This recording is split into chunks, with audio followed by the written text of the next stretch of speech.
નમસ્કાર સાથી મિત્રો, એક્ઝામ સાથી ચેનલમાં આપ સૌનું હાર્દિક સ્વાગત છે। આજ સુધી આપણે ધોરણ 10ની જે સામાજિક વિજ્ઞાન છે તો એમાંથી ટાટને લગતા ઘણા બધા પ્રશ્નો કાઢ્યા છે, તો એના 20 વિડીયો આપણે બનાવી દીધા છે। હવે આ જે વિડીયો છે એ તમે બધા જોવા માંગતા હો તો ટાટનું જે પ્લેલિસ્ટ છે ત્યાં બધે જ મૂકેલા છે, તો ટાટનું પ્લેલિસ્ટ જે એક્ઝામ સાથી ચેનલનું છે ત્યાં જઈને ખોલી લેજો। આજે જે આ પ્રશ્નો છે આપણે ધોરણ 9ની જે જીસીઆરટીની ચોપડી એસએસની છે સામાજિક વિજ્ઞાનની એના પ્રથમ પ્રકરણમાંથી પ્રશ્નો કાઢ્યા છે। તો સૌ પ્રથમ પ્રશ્ન છે, ભારત આવવાનો નવો જળમાર્ગ શોધવાની જરૂરિયાત શા માટે ઊભી થઈ? તો તુર્ક મુસ્લિમોએ કોન્સ્ટેન્ટિનોપલ જીતી લીધું હતું, બરાબર। તો જે તુર્ક મુસ્લિમોએ તો એમણે આ શહેર જે હતું એ જીતી લીધું, એના લીધે જે ભારત આવવાનો માર્ગ હતો એ બંધ થઈ ગયો, એટલે કે જે શોર્ટકટ માર્ગ હતો એ બંધ થઈ ગયો અને એના લીધે આ કામગીરી એમને કરવી પડી હતી। હવે બીજો પ્રશ્ન છે, કયા પોર્ટુગીઝ નાવિકે ભારત આવવાનો જળમાર્ગ શોધવામાં સફળતા મળી હતી? તો કયા પોર્ટુગીઝ નાવિક હતો જેણે ભારત આવવાનો જે જળમાર્ગ હતો એ શોધી લીધો હતો? તો એનું નામ હતું બાર્થોલોમ્યુ ડાયેઝ। શું હતું? તો બાર્થોલોમ્યુ ડાયેઝ જે હતો એણે ભારત આવવાનો નવો જળમાર્ગ હતો એ શોધવામાં સફળતા મળી હતી। ત્રીજો પ્રશ્ન છે, ક્રિસ્ટોફર કોલંબસે શોધેલ પ્રદેશ જે આજે વેસ્ટ ઇન્ડિઝ તરીકે ઓળખાય છે તેને તે મૃત્યુ પર્યંત કયો દેશ માનતો રહ્યો હતો? તો જે ક્રિસ્ટોફર કોલંબસે વેસ્ટ ઇન્ડિઝ શોધ્યું એને એ ભારત તરીકે ઓળખતો હતો, તો જ્યાં સુધી એ જીવતો હતો ત્યાં સુધી એને એવું લાગ્યું કે મેં ભારત દેશની શોધ કરી છે, પણ ખરેખર એ વેસ્ટ ઇન્ડિઝ શોધ્યો હતો। તો ભારત આવવામાં સફળતા કોને મળી હતી? સૌ પ્રથમ તો બાર્થોલોમ્યુ ડાયેઝ જે હતો એને સફળતા મળી હતી। હવે ચોથો પ્રશ્ન છે, બ્રિટિશ ઈસ્ટ ઇન્ડિયા કંપનીની સ્થાપના ક્યારે થઈ હતી? તો આ પ્રશ્ન તો વહેલો એકદમ સહેલો હશે અને વારંવાર પૂછાય છે, તો ઈસવીસન 1600માં બ્રિટિશ ઈસ્ટ ઇન્ડિયા કંપનીની સ્થાપના થઈ હતી। 5 નંબરનો પ્રશ્ન છે, અંગ્રેજોએ ભારતમાં પોતાની પ્રથમ કોઠી વેપારી મથક ક્યાં સ્થાપ્યું હતું? તો જે પ્રથમ વેપારી કોઠી છે એ ભારતમાં સૌપ્રથમ અંગ્રેજોએ સુરતમાં સ્થાપ્યું હતું। ક્યાં આગળ? સુરતમાં। પ્લાસીનું યુદ્ધ કોની વચ્ચે લડાયું હતું? તો જે પ્લાસીનું યુદ્ધ છે સિરાજુદ્દૌલા અને રોબર્ટ ક્લાઇવ છે આ બંને વચ્ચે લડાયું હતું, એટલે કે આ બંનેની સેનાઓ વચ્ચે। તો સિરાજુદ્દૌલા અને રોબર્ટ ક્લાઇવ, પ્લાસીનું યુદ્ધ, બરાબર। હવે 7 નંબરનો પ્રશ્ન છે, બક્સરના યુદ્ધથી અંગ્રેજોને કયા પ્રદેશની દીવાની સત્તા મળી? તો જે બક્સરનું યુદ્ધ છે એમાં બંગાળ, બિહાર અને ઓરિસ્સા, તો આ 3 પ્રદેશની જે સત્તા છે એ અંગ્રેજોને પ્રાપ્ત થઈ હતી, તો બંગાળ, બિહાર અને ઓરિસ્સા, બરાબર। સી જવાબ સાચો છે। હવે 8 નંબરનો પ્રશ્ન છે, ભારતના પ્રથમ ગવર્નર જનરલ તરીકે કોની નિમણૂક કરવામાં આવી હતી? તો જે વોરન હેસ્ટિંગ છે એની નિમણૂક ભારતના પ્રથમ ગવર્નર જનરલ તરીકે કરવામાં આવી હતી। કોણ છે? તો વોરન હેસ્ટિંગ। 9 નંબરનો પ્રશ્ન છે, કયા ગવર્નર જનરલે સહાયકારી યોજના અમલમાં મૂકી હતી? તો જે વેલેસ્લી છે એના દ્વારા સહાયકારી યોજના અમલમાં મૂકવામાં આવી હતી। 10 નંબરનો પ્રશ્ન છે, વેલેસ્લીની સહાયકારી યોજના કયા હુલામણા નામે ઓળખવામાં આવે છે? તો મીઠા ઝેર તરીકે ઓળખાય છે। કયા ઝેર તરીકે ઓળખાય છે? મીઠા ઝેર તરીકે ઓળખાય છે। તમારા માટે એક્ઝામ સાથી ચેનલ એક બીજી ઓફર સરસ મજાને લાવ્યું છે, તો ટાટ સેકન્ડરી પરીક્ષા જે ધોરણ 9-10ના વિદ્યાર્થીઓ માટે લેવાય છે એનું જે પ્રથમ વિભાગનું પેપર 100 ગુણનું આવે છે, કોમન પેપર જે બધા માટે આવે છે, તો એ પેપરની સમગ્ર જે 5 ફૂલ મોક ટેસ્ટ તમને મળશે। આ બધા જ મોક ટેસ્ટ આપણી જે એપ્લિકેશન છે એક્ઝામ સાથી એપ્લિકેશન ચેનલ છે એના પર ઓનલાઈન મળશે। તો આની પ્રાઇસ 99 રૂપિયા છે, બધો બાકીનો ચાર્જ બીજો બધું ચૂકવતા તમારે 121 રૂપિયામાં પડશે। તો આ જે મોક ટેસ્ટ છે તમે ખરીદવા માંગતા હો તો આપણી જે એક્ઝામ સાથી ચેનલ છે એ ગૂગલ પ્લે સ્ટોર કે તમારું જે એન્ડ્રોઈડ એપ હોય તો ગૂગલ પ્લે સ્ટોર અને એન્ડ્રોઈડ સિવાયનો આઈફોન બીજા વાપરતા હો તો ત્યાં જઈને આ એક્ઝામ સાથી ચેનલ છે એ તમે ડાઉનલોડ કરી શકો છો અને આ જે મોક ટેસ્ટ છે તમને ઓનલાઈન તમે આપી શકશો, સાથે એની આન્સર કી મળશે, સાથે એનું તમામ પ્રકારનું એનાલિસિસ, કેટલા સાચા છે કેટલા ખોટા છે એ પણ તમને મળશે, સાથે કયો પ્રશ્ન ખોટો સાચો એ પણ તમને જોવા મળશે। તો તમામ માહિતી તમને મળી જશે। તો આવી કુલ 5 જે ઓનલાઈન મોક ટેસ્ટ છે તમારી સમક્ષ આપણે મૂક્યા છે, તો તમારે ખરીદવા હોય તો આપણે જે પોસ્ટ પણ મૂકી દીધી છે, તો ત્યાં જઈને આ એપ્લિકેશન ડાઉનલોડ કરી લેજો અને ખરીદી લેજો। જોઈ શકો છો આ રીતના પ્રશ્નો આવશે, સાથે તમારો ખોટો જવાબ કયો સાચો કયો છે એ તો બધું આવશે. ઉપરાંત આ રીતનું તમારો જે સ્કોર છે એ પણ આવશે, એનાલિસિસ સમગ્ર પ્રકારનું આવશે. હવે તમે એટેમ્પ કર્યા છે, કેટલા છોડ્યા છે, બધી જ વિગતો તમને મળી જશે. તો જોઈ શકો છો એપ્લિકેશન છે મોક ટેસ્ટ છે, ત્યાં તમને આવા 100 આપણે જે કરંટના પ્રશ્નો છે એ પણ ફ્રીમાં આપવાના છીએ. તો એ ક્વેશ્ચન પણ તમે જોઈ શકો છો. તો એ પણ એનો પણ લાભ લેવા માંગતા હો તો લઈ શકો છો. હવે તે ઉપરાંત આપણે આ પીડીએફ તમે ડાઉનલોડ કરવા માંગતા હો તો જે ઓનલાઈન મોક ટેસ્ટ આપ્યો છે એની પણ તમે ડાઉનલોડ કરી શકો છો. તો એમાં આ રીતે પીડીએફ પણ હશે, એના નીચે સાચા જવાબ પણ આપેલા છે. તમામ વિગતો તમે બધું જોઈ શકો છો. મતલબ કે 120 રૂપિયામાં તમને આ બધા ટેસ્ટ પડશે. ક્યાંથી ખરીદવાના છે તો ગૂગલ પ્લે સ્ટોરમાં જવાનું છે, આપણી એક્ઝામ સાથી ચેનલ ડાઉનલોડ કરવાની. પ્લે સ્ટોર છે એમાં આપણી એક્ઝામ સાથી ચેનલ જે છે તમારે લખવાનું છે ને ત્યાં તમે એક્ઝામ સાથી આ રીતે લખશો એટલે આપણી જે ચેનલ છે તમે જોઈ શકો છો. અહીં આ બધી ચેનલો છે, એમાં આ જોઈ શકો છો સ્ટારવાળી જે ચેનલ છે એક્ઝામ સાથી, ત્યાં તમે ડાઉનલોડ કરી શકો છો. અને ડાઉનલોડ કરીને આ કોર્સની જે ખરીદી છે એ કરવા માંગતા હો તો કરી શકો છો. તો માત્ર 120 રૂપિયાની કિંમત સાથે તમારે પડશે. અત્યારે ઓફરમાં 99 છે, પણ બીજો પણ ચાર્જ લાગે છે તમારે.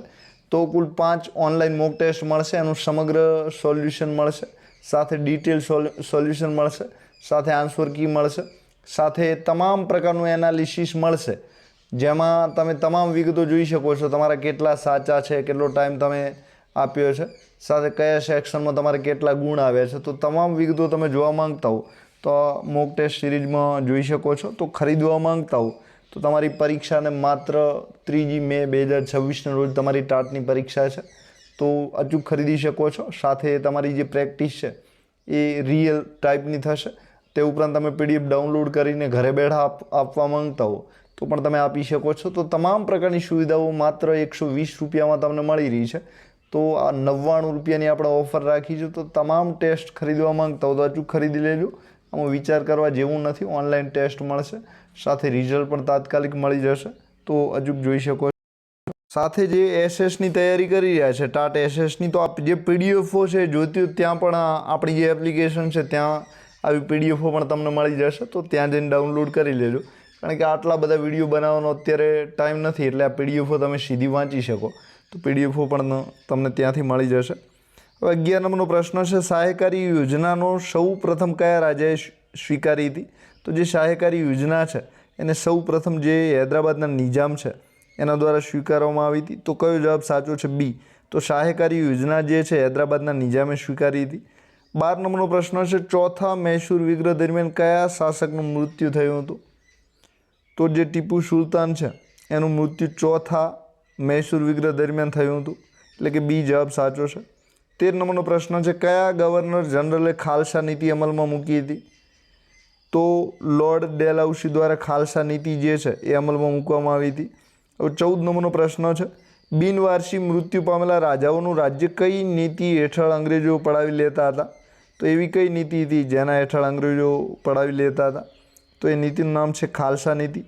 જે સહાયકારી યોજના છે વિલિયમ બેન્ટિંગ લાવ્યા હતા. કાયમી જમાબંધી જે છે એ 1785માં કોર્નવોલિસ દ્વારા લાગુ કરાઈ હતી, એટલે કે મહેસૂલ ઉઘરાવવા માટેની પદ્ધતિ છે. જે દ્વિમુખી શાસન છે એ 1765ની સાલ છે, બરાબર. તો અત્યારે ભૂલી ગયો છે એનું નામ, હમણાં આવશે આગળ આપણે તમને કહી દઈશું. ક્લાઇવ. દ્વિમુખી શાસન પદ્ધતિ જે 3 શહેરોમાં બંગાળ, બિહાર, ઓડિશામાં લાગુ કરી હતી. તો ક્લાઇવ લાગુ કરવાળો હતો. 15 નંબરનો પ્રશ્ન છે, ભારતમાં પ્રથમ રેલવે લાઇન કયા 2 શહેરો વચ્ચે શરૂ થઈ હતી? તો જે પ્રથમ રેલવે લાઇન છે એ મુંબઈ અને થાણા. કયા 2 શહેરો વચ્ચે? તો મુંબઈ અને થાણા. 16 નંબરનો પ્રશ્ન છે, ભારતમાં સૌ પ્રથમ કઈ 3 જગ્યાએ યુનિવર્સિટીઓ શરૂ થઈ હતી?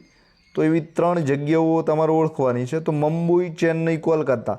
ભૂલથી પણ કોઈ દિલ્હી ન લખતા. શું આવશે? મુંબઈ, ચેન્નઈ, કોલકાતા જે છે શરૂઆતના 3 હતા જ્યાં યુનિવર્સિટીની સ્થાપના થઈ હતી. 17 નંબરનો પ્રશ્ન છે, ભારતમાં અંગ્રેજી શિક્ષણ શરૂ કરવાનો શ્રેય કોને જાય છે? તો લોર્ડ મેકોલો તરીકે જે ઓળખાય છે મેકોલોને જાય છે.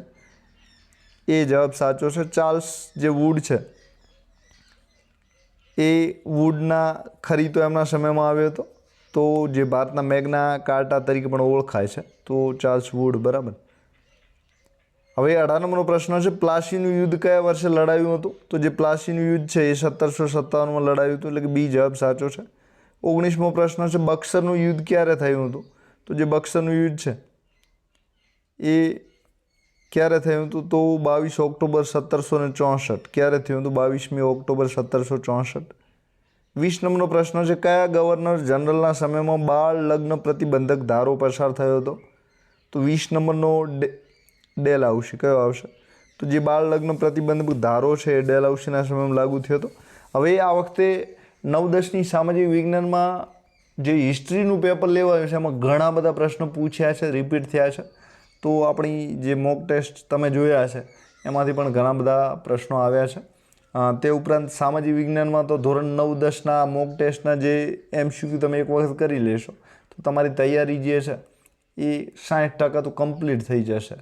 તો MCQથી કમ્પ્લીટ થઈ જશે, કારણ કે આપણે દરેક પ્રકારના જે ક્વેશ્ચન છે એ 50થી લઈને 120 સુધી દરેક પ્રકરણ દીઠ આપણે ક્વેશ્ચનની ચર્ચા કરી છે. તો બહુ ડીપમાં તમને MCQ સરળ રીતે યાદ પણ રહી જાય છે. તો આ રીતે આ MCQની PDF તમારે જોઈતી હોય તો ગૂગલ પ્લે સ્ટોરમાં આપણી એક્ઝામ સાથી ચેનલ જે સ્ટારવાળી છે, સ્ટારના લોગોવાળી, તે ડાઉનલોડ કરી લો. ત્યાંથી તમને PDF પણ મળી જશે. તે ઉપરાંત તમારા માટે આપણે ટાટ પ્રિલિમ, જે ટાટ સેકન્ડરી પ્રિલિમ એક્ઝામ છે એના માટે મોક ટેસ્ટ પણ લાવ્યા છે. તો 99 રૂપિયામાં 5 ઓનલાઈન મોક ટેસ્ટ આપણી જે મોબાઈલ એપ્લિકેશન છે એ ડાઉનલોડ કરજો, ત્યાંથી કોર્સ ખરીદો. કોર્સ ખરીદ્યા પછી જે કોર્સના ફોલ્ડર મૂકેલું છે એમાં 2 થી 3 વખત ક્લિક તમે કરશો તો જે મોક ટેસ્ટ છે ઓનલાઈન એ મળી જશે. તો એને તમે ઓનલાઈન આપી શકો છો. તો એ પણ તમે ડાઉનલોડ કરવા માંગતા તો એપ્લિકેશન કરી. સૌથી ઉપર આપેલો લોગો જે છે એવો લોગો આવશે. કિંમત માત્ર 99 રૂપિયા રાખી છે આપણે, એટલે કે બિલકુલ ઓછી છે. 100 વિદ્યાર્થીઓ જોડાઈ જાય છે, એના પછી આપણે કિંમત પણ વધારવાના છીએ. તો સંપૂર્ણ રીતે તમે તૈયારી કરી શકશો. આન્સર કી મળશે, ટોટલ એનાલિસિસ મળશે. સાથે આ ચેનલ જે છે આપણી એમાં તમે ઘણા બધા વિડીયો જોતા હો છો. હવે આપણે મોબાઈલ એપ્લિકેશન પણ લોન્ચ કરી દીધી છે, તો ત્યાં પણ તમે PDF જે મેળવવા માંગતા હો તો એ પણ તમે મેળવી શકશો. તો તમારે એપ ડાઉનલોડ કરવાની છે. હવે એના કોર્સ સેક્શનમાં જવાનું છે અને ટાટ 1ની જે સિરીઝ છે એ તમે ખરીદશો તો એના પછી તમારું જે સબસ્ક્રિપ્શન છે એ એક્ટિવ થઈ જશે અને આ જે 5 ઓનલાઈન મોક ટેસ્ટ છે એ આપી શકશો. સાથે PPTઓ પણ તમારા માટે બનાવી. તમારા માટે જોરદાર કહેવાય એવી આપણે શોર્ટ નોટ પણ તૈયાર કરી છે. તો નોટ્સ પણ તમે ત્યાંથી આપણી એપ્લિકેશન છે ત્યાં જઈને ડાઉનલોડ કરી શકો છો. સાથે પ્રિલિમ માટે ઉપયોગી થાય એવી છે. તો તમામ ઇતિહાસ છે, ભૂગોળ છે, બંધારણ છે, બધા વિષયો આપણે આમાં કવર કર્યા છે. તો એપ્લિકેશન જરૂર ડાઉનલોડ કરી લેજો અને આ નોટ્સ તમે જોવા માંગતા હો તો પણ તમે જોઈ શકો છો. આ જે નોટ્સ તમે જોવા માંગતા હો તો આ રીતે જોઈ શકો છો, બરાબર. એક વખત તમે આનો અનુભવ કરો, રીડ કરો તો તમને જરૂર સારો એક્સપિરિયન્સ થશે. તો આપણી એક્ઝામ સાથી જે ચેનલ છે ત્યાંથી આ બધું જ તમને મળશે. તો જરૂર ડાઉનલોડ કરી લો. સાથે મોક ટેસ્ટ ખરીદવા હોય તો પણ ખરીદો. સાથે આ જે PDF છે અત્યારે આપણે તમારા માટે ફ્રી છે, પણ થોડા સમયમાં આ PDF જે છે એ પણ આપણે પેઇડ કરવાના છીએ. તો અત્યારે ફ્રી છે એટલા ટાઈમ સુધી લાભ લઈ લો. તો આપ સૌનો આભાર. Thank you very much.